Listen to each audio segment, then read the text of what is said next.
As anime fans, all of us have interest in a very niche subset of media. And one of the saddest things about being into a niche piece of media is that there's no guarantee that it will be popular enough to sustain itself. Nothing is sadder than falling in love with a franchise, a piece of work that's ongoing, only for it to crumble under the fact that it just isn't viable to continue. Also sad is when maybe you've got an anime adaptation that just doesn't end up covering very much of the material, and 10 years you spend strung along hoping that you're going to get a season 2, but it never comes because it just didn't sell. But if I had to say what, for me, is the most tragic experience as an anime fan, it's being someone who only can speak and read English and falling in love with a Japanese franchise that stops being translated. It's that unbelievable frustration that comes from knowing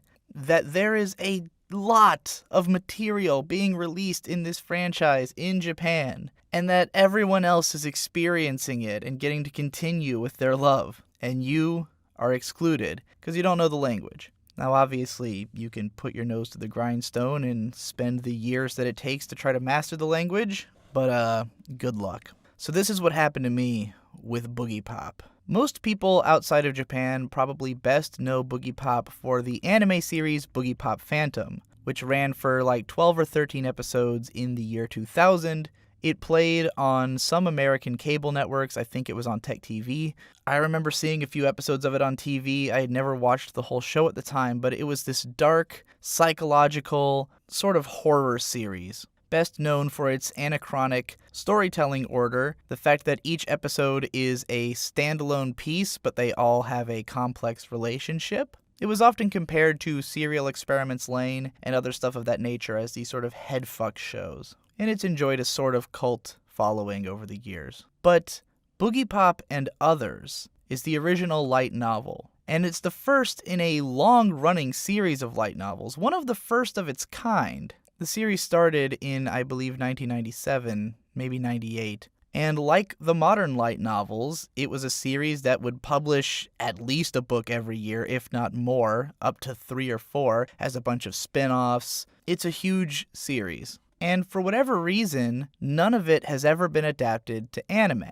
The Boogiepop Phantom TV show is a total side story that takes place between the first and second novels. And while it does somewhat capture the spirit of Boogiepop, mostly in that it captures the horror feeling, the Lovecraftian nature of it, it's not really thematically all that similar to Boogiepop. There's definitely some crossover, and you can tell that they understood the source material, but it doesn't have the kind of heart that the source material does. It definitely doesn't have the memorable characters that the books have. And I think Boogiepop himself only maybe shows up briefly, if at all, because the show is actually about Boogiepop Phantom, which is a sort of clone is not the right word for it. It's like an alternate version of Boogiepop who is spawned in this event that happens at the end of the first book. And the whole show is about that character. And I believe that character is gone by the end of it. So most of what happens in the show is completely irrelevant to the books.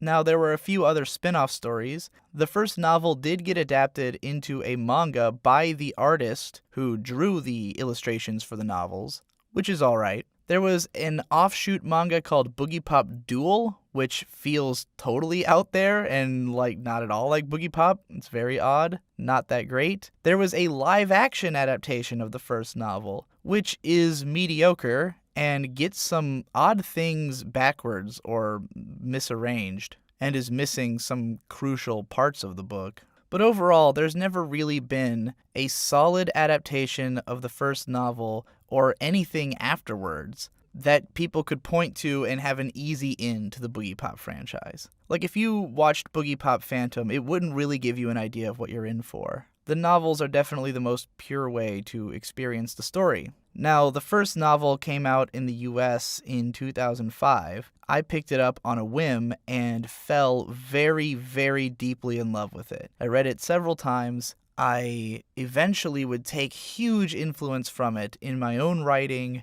I bought the second and third books, which were released not too long afterwards. And then they released the 5th or 6th book as the 4th one because it's a prequel. That was released. All these were released by Seven Seas. I believe they also did both manga. And then they stopped. I don't know if it just wasn't selling. I don't know if it's because they kind of gave up on light novels. Seven Seas was trying to do light novels in the US before such a thing was popular. And it's not that they didn't exist, but Seven Seas was not doing stuff that was connected to big IPs. The way that, like, Del Rey would put out a XXX tie-in book or a Death Note tie-in book. Like, that's the kind of stuff we were getting. We weren't getting original light novels that hadn't been adapted to anime, except for from Seven Seas, and it just didn't seem to work out for them. And even now, we struggle to get anything like that. Light novels have totally come back in the US thanks to Yen Press, but they're basically just doing stuff that has popular anime already. Very rarely do we get something that's not adapted yet, like Shield Hero more recently. So this was a pretty depressing thing, because not only was I a huge fan of Boogiepop, but I was also a big fan of the translator of Boogiepop. Boogiepop was translated by a guy called Andrew Cunningham. He ran a blog called The Eastern Standard, along with a couple of his friends. And on this blog, he would talk about light novels and share a lot of his impressions. A lot of the stuff he was saying back then is stuff that I have been saying now that all these light novels have been adapted. He was that level of sort of jaded and looking at it all from this broader lens that I eventually became, and I couldn't have at the time because he's reading the stuff in Japan, and I'm just over here on the sidelines wondering what's going on. He was a very big fan of Nisio Isin and Kouhei Kadono and a lot of those Faust guys. He worked heavily on those Faust volumes that I've talked about on my After Dark channel. And I could tell that from reading his translation notes in the back of the book, he was very concerned about preserving the themes of the book. He wanted to translate it in a way that reflected what the book was trying to say. For instance, he notes at one point that he translated a line as, "You're not human," in Japanese, "hito denashi," and he just kind of explains what the connotations of that line are and why it matters that this character is saying it at this time. And I remember thinking, man, that's a lot of thought that you put into this. So I really adored his translation in particular. Even though the first line of the book is, "He opened up the shogi screen and stepped onto the tatami mat in the room," both italicized with notations in the back. Very unfortunate opening sentence, I think. I get why they were preserving the words in that case, but it's still hilarious every time I open up the book and see that. By the way, I haven't read this book in like 7 years. This is all from memory. That's how many times I read it. And on the Eastern Standard, Andrew Cunningham had talked about how, for him, the Boogiepop novels really pick up in book 4. Because that's the point where Kouhei Kadono, the writer, stopped trying to have as much of a pop appeal. Now, if you've heard me talk about Boogiepop before, you've probably heard me talk a lot about the name Boogiepop and where it came from, because it's explained in the afterword of the second book. Namely, it's that Kouhei Kadono was trying to become a professional writer, and no one would publish his stuff because it was too out there. They kept telling him, "This is good, but we can't publish this. Like, this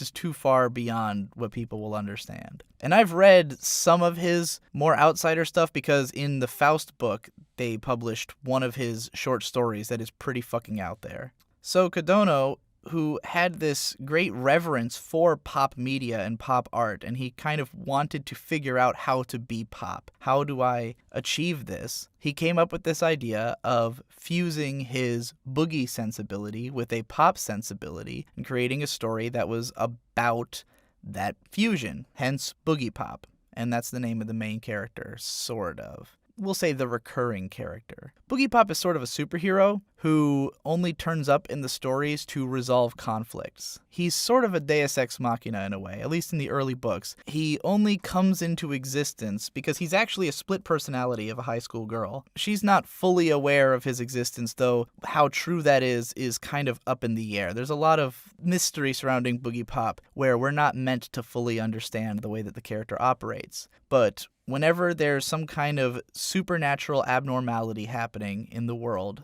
in this town rather, then Boogiepop will bubble to the surface as the personality that's dominant in this girl, and he will destroy it. Destroys the abnormality. That's what he's there for. So Kadono managed great success with this endeavor. He managed to create something that was poppy enough to get popular. It was very popular, spawned his whole franchise, and then once he sort of had the reins and was successful enough that he could now do whatever he wanted, he quickly started doing whatever he wanted and veering the story into crazier depths that we never got in the US. So I've never gotten to read that Boogiepop. I've never seen Boogiepop fully unhinged. I've never seen the full Boogie version. I've only read the Boogiepop.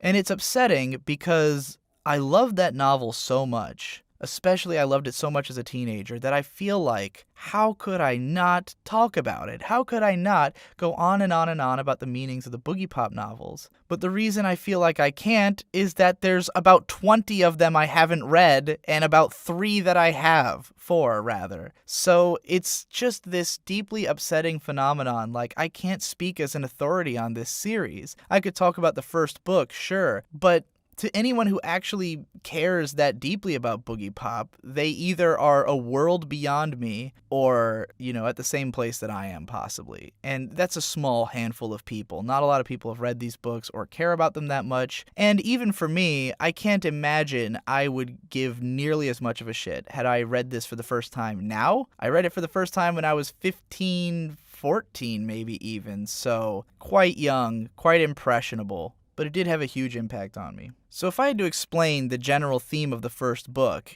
it is very much about this Boogiepop dichotomy, but presented more in the way of normalcy versus abnormalcy. The book has 5 narrators. It's told in a vignette style, where there's 5 different stories, and each character just tells their part in this story that takes place over the course of about a month in this one high school. And each character only really knows their own perspective. They don't know what's going on with anybody else's part in the story. They only know their part. So each of them isn't really even aware that there's more to this incident. The first narrator never even really encounters any of the story. He just happens to be dating the girl who is also Boogiepop. His whole story is just a bunch of encounters with Boogiepop on the roof, sort of talking about what Boogiepop is and him trying to figure out what's going on with his girlfriend. And then one day Boogiepop stops showing up and he just wonders what the hell happened. That's his whole story. He never interfaces with the actual driving narrative.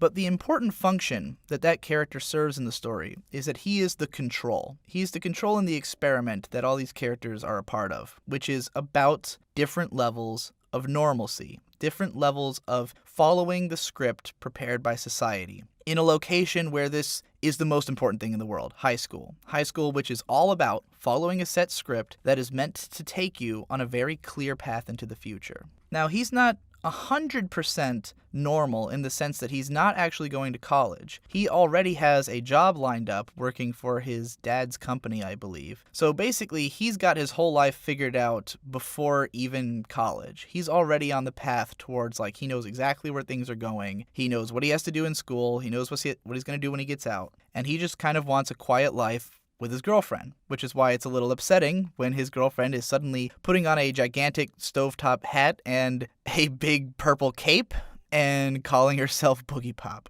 He never really gains much information about what Boogiepop really is.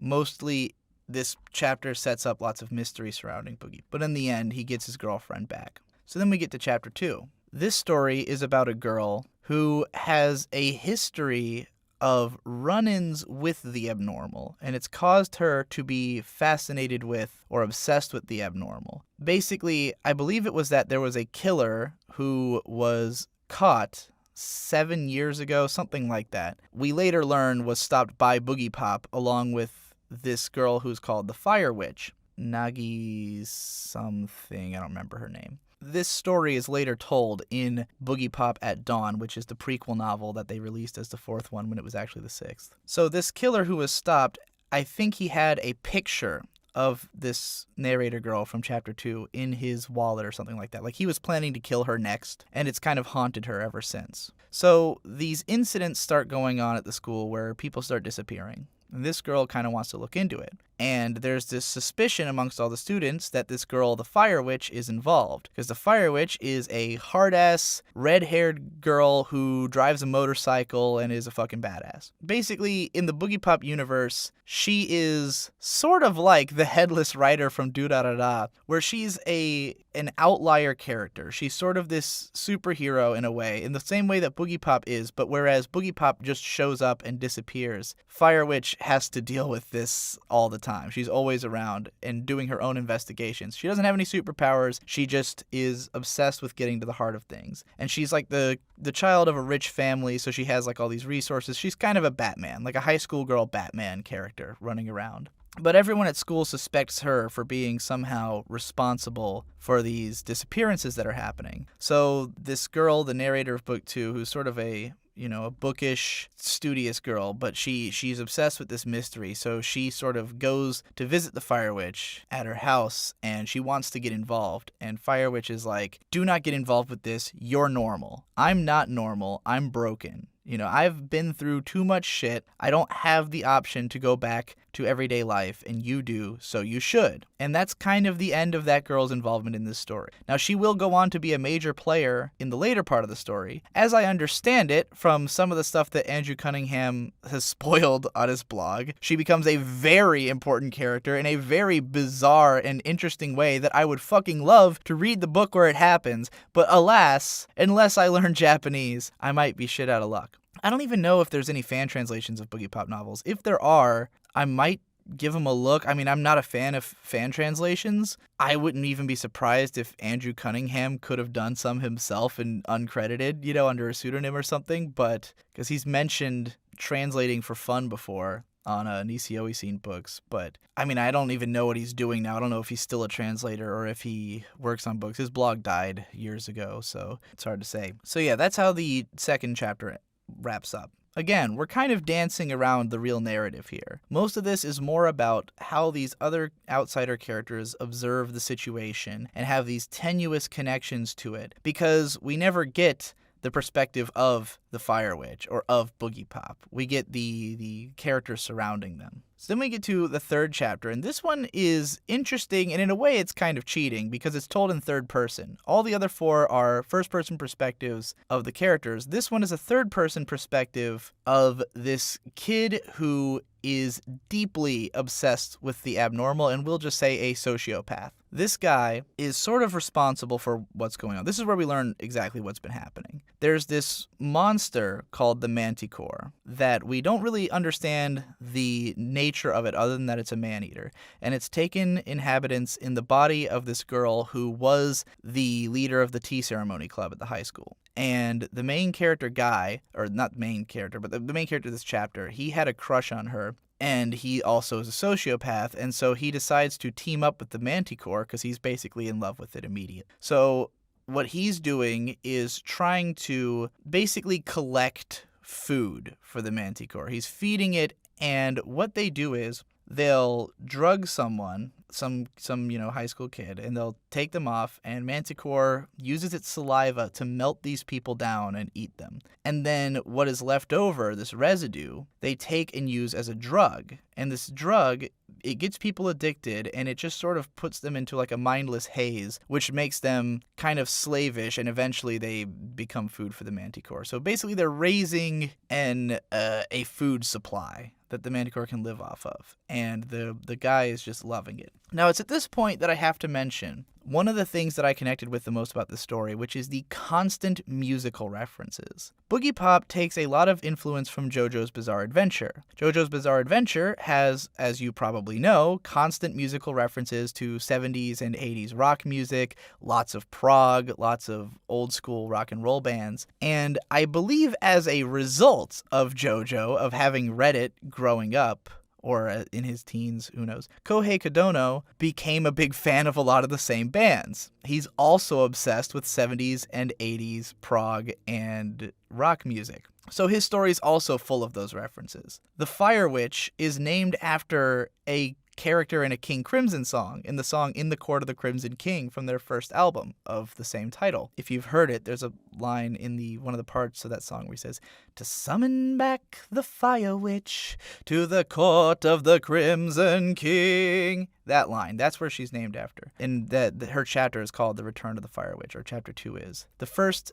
chapter was called Romantic Warrior in reference to a song by Return to Forever, which is a 70s jazz, what would I call them, a modal jazz band, something like that. And then chapter 3 is No One Lives Forever. And this is the one where the musical references kind of reach a fever pitch because the main character, he's not exactly ranting, the narrator is, but the way this chapter is presented is that it's sort of a stream of consciousness in spite of being third person. Like, you get the sense that this is meant to feel like the depraved mind of this character, even though it's from a third person perspective. It might even just be that he sees himself from a third person perspective, who knows. But he has an obsession with the band The Doors, and he keeps thinking about how much he loves The Doors and how obsessed he is with The Doors. But then in the the ending scene of his chapter where the Manticore is eating this girl and he's watching it happen, and for some reason it's not The Doors that enters his head, but a much more obscure 80s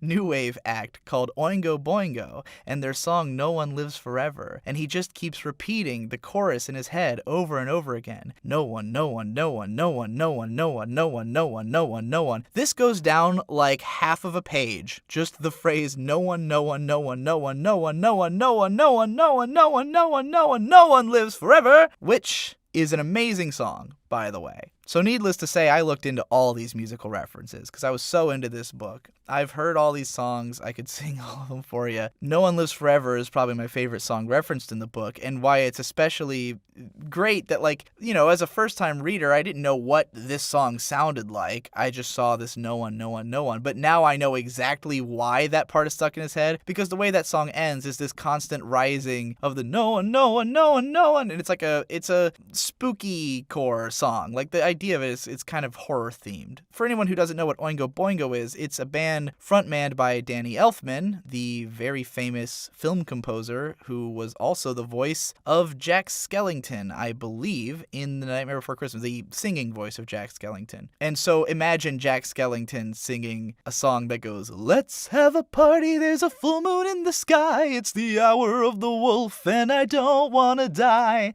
That's No One Lives Forever. Great song. Look it up. So that's how that chapter ends. Now, this is dorky as shit, that he's like just literally name-dropping bands he loves, not only in the way that he's titling chapters, but the characters in the story, when he finds the opportunity, are just into the bands that he's into and are using their lyrics for integral moments of the story. Now, if you happen to be one of the select few people who's listened to or read my book, listened to the audiobook or read the text version that I wrote in 2010, that's on my subreddit, you'll probably realize that all of this sounds very, very fucking familiar. That it's a story told from several characters' perspectives, none of whom has the whole story, that the first few kind of circle the plot before we get into the actual meat of it, the constant musical references to bands I just happen to love. I completely ripped off Boogiepop and others when I finally wrote a book. It's just like, it was so informative of my writing style, particularly in structure. Like, the kinds of characters that I wrote and stuff were much more like Baccano or Black Lagoon, much more these like gangsters in a city of violence kind of thing, but the structure of my story is just straight up Boogiepop and others. So that's part of why I still have such strong feelings for this book, is that I've basically been ripping it off. So then we get to chapter 4, and this one is probably the most distant from the story of them all. And it's even from the narrative standpoint of like a year later, like the character's remembering that all this happened. And it's this guy who was sort of a playboy who just started sleeping with this girl who was a very free-spirited individual. And the tone of this chapter is interesting because it's all just very nostalgic, and it's sort of him looking back on this girl that he maybe was falling in love with and, you know, didn't realize it because he didn't think he could. But she disappeared one day, and we don't really know why or what happened. He doesn't know why. He has no idea that any of this other stuff happened. He never ran into Boogiepop, Manticore, any of the stuff that's important to the plot. He just has no idea what happened to this girl. She disappeared. She was the one that got away. And most of the chapter is about him painting a portrait of this character. And what makes this character great is that she sort of didn't care about anything in a positive way. She was very free-spirited and didn't let anything get to her. Everything just kind of rolled off of her, and the kind of character who would be fine no matter what. And I think she was sort of a linchpin to what the message of this book is. Because again, it's sort of about the relationship that people have with normalcy and with the society surrounding them. Here was a character who broke away from it entirely without being a fucking nutcase like the guy who's going around feeding people to a manticore. This girl was kind of doing whatever she wanted, and she didn't really care about what this meant for the future or what was going to happen because she was just willing to take it as it came. And for me, that was very inspirational. She was probably my favorite character when I was younger, even though she plays a very minor role in the story. You mostly hear about her from other characters because she's friends with several of them. But his chapter is the one that's like the most important to getting into the heart of what she's like. But yeah, he just kind of remembers it as this bygone memory. It's a shorter chapter. It's called I Would Die For You, which is named after a Prince song. But it's changed slightly because the Prince song is the number 4 and the letter U. But the chapter title is all spelled out because Prince is more protective of his intellectual property than anybody else in the world. And I think it might have been that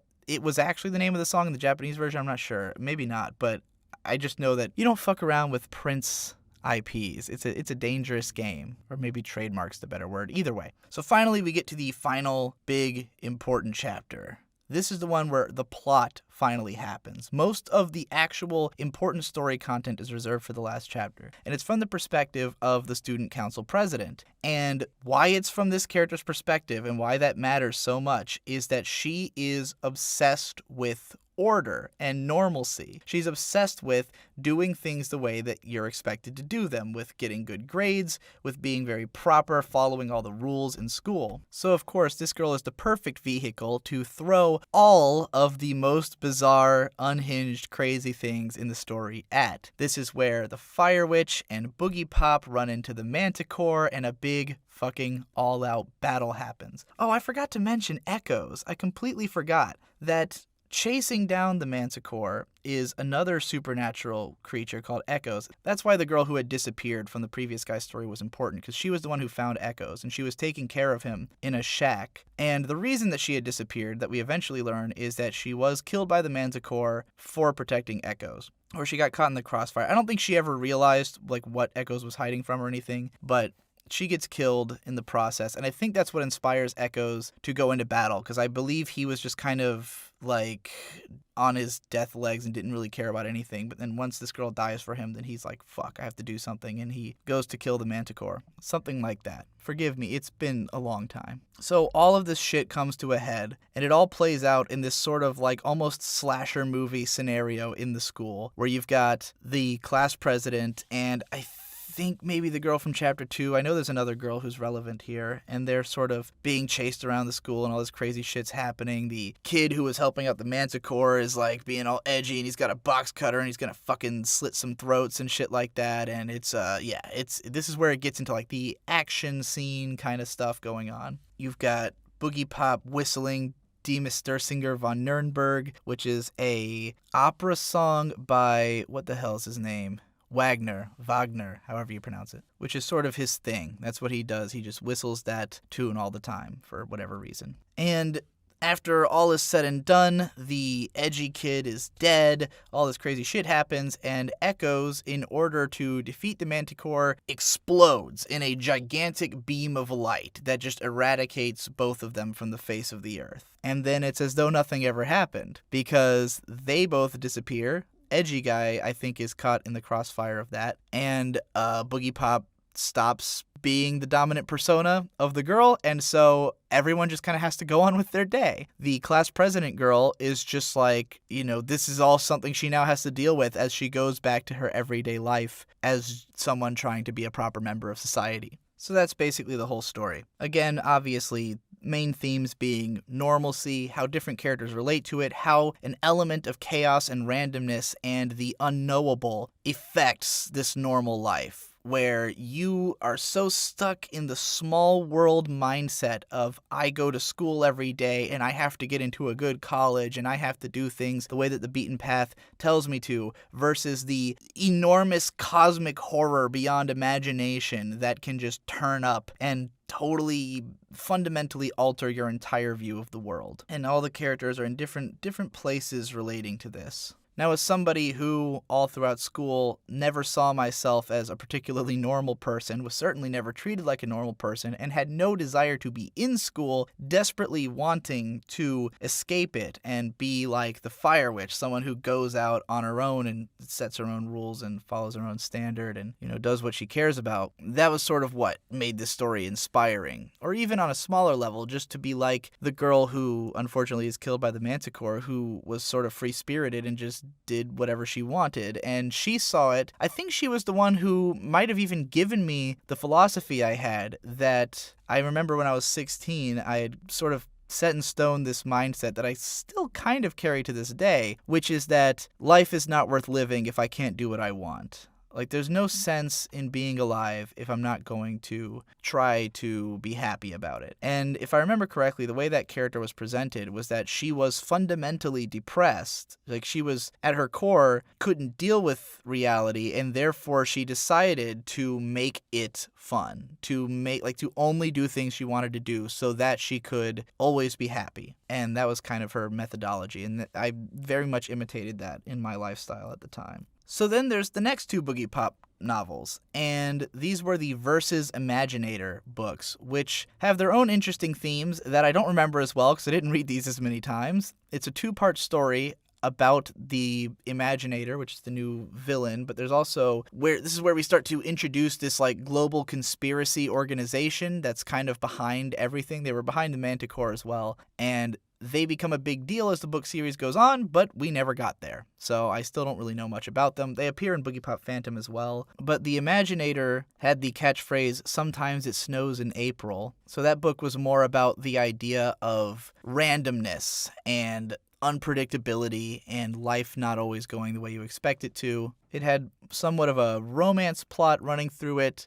It had all kinds of stuff. I remember, it's funny because the book is called Versus Imaginator, Boogiepop versus Imaginator, and I think that was deliberately meant to be an homage to Godzilla and the titling scheme of the Godzilla films, that Boogiepop is like Godzilla and fights like a different kaiju in each story, except that it's some kind of supernatural creature. And the reason I think that is because one of the principal characters of this story at the beginning is whistling a song or humming a song by the composer of the Godzilla soundtracks, like she says so. Again, the fucking musical references, they never end in Boogiepop. One of my favorite, that's another thing I forgot to mention, is that at the end of the afterword of each book, there will be a BGM, whatever song he was listening to at the time. So the BGM he's listening to in the afterword of the first book is Heartbreaker, which is also the title of Chapter 5, which is a song by Grand Funk Railroad. And if you listen to that song, you totally understand why he'd pick it for a final chapter, because it's a song with a huge rising action and a big climax. It's like 7 minutes long and it has a huge epic finale that like goes on and on. He specifically says his BGM specifically is the live version, because the live version has like an extended jam at the very end that makes it extra epic. And I know that's why he chose it, because this is what I did all the same thing. Like, if you were to go read all the chapter titles of my book, like each song is relevant to what the tone of that chapter was. Like, not just the subject matter, but it was supposed to capture the same feeling. That motherfucker, he ruined me to be this dork-ass writer forever, because I thought it was so cool that he did all this. And it's not cool at all, and I did the same thing, and it's totally not cool. Albeit I did it worse. I forced so many musical references into my book, it's not even funny. Hey, whoa, this is a first. I'm recording this section after having recorded the rest of this yesterday, because there's something I forgot to talk about that was too important for me to leave it out, which is that there was a soundtrack called Music Inspired by Boogiepop and Others, which was the first Yuki Kajiura soundtrack and one of my favorites. It's only, I think, 12 songs, maybe even only 10. And they're all pretty short. They don't really sound like Yuki Kajiura's later music. I mean, you can tell that it's her, but it's all very electronic and synthesized. She probably just didn't have the budget to have a full band the way that she would later. And all the songs are really chilled out and groovy, with the exception of a couple really over-the-top and creepy ones. But it's a really fantastic soundtrack. It would be one of my favorite anime soundtracks if it was an anime soundtrack. And I mean, Boogiepop Phantom also has a fantastic soundtrack, which is compiled from a whole bunch of different like electronic music composers, and they're all fucking awesome. And in that case, I mean electronic like techno music, whereas Kajiura's is more like chilled out lounge jazz or something that's being played on electronic instruments.